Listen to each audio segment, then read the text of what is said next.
and apart from the obvious, as women, we know why we want to wear bras. The seriousness about it is there's been quite a few UN studies that have said because they're so expensive, they're considered a status symbol.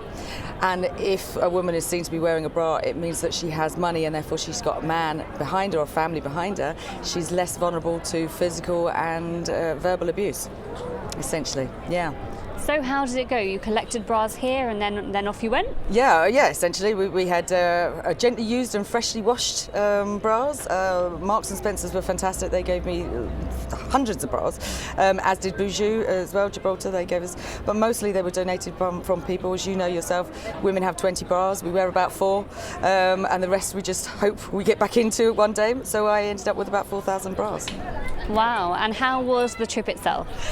The most inspiring and challenging and confrontational and just absolute blast. Had an absolute blast, yeah.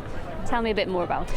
So I met with a group called the Dakar Challenge, who've done it for 20 years.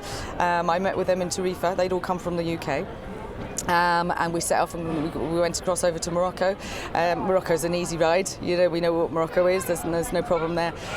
Crossing the Western Sahara, that was challenging in itself. Just seeing the camels running across the Sahara was something else.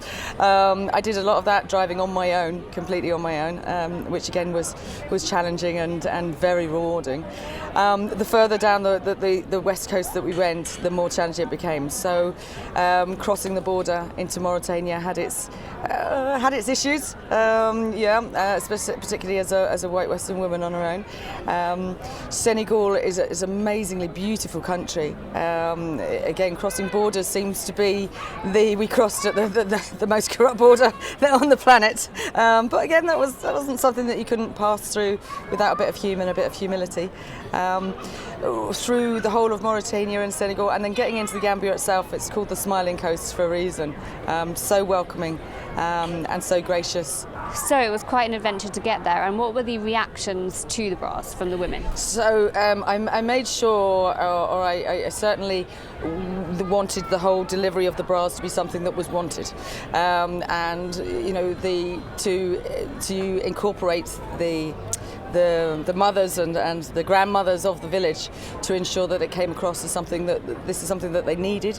It wasn't something that I was patronising. It wasn't something that was colonially forced upon anybody. Obviously, Africa being a different culture to us, and they welcomed them graciously. Yeah. Something you do again then? Absolutely. I can't wait to do it again. Hopefully, I've set up a charity foundation in Gambia now. It's called the Bra Run Gambia, obviously. And hopefully we'll manage to do this on an annual basis. And anybody who wants to join in, all you need is a car. The car that I took was worth maybe about £500. We had a few adventures on the way, but nothing that you can't overcome in these countries. And particularly if there's any women that want to do it on their own, there is no problem with that at all. You're more than welcome, and you'll have the best time.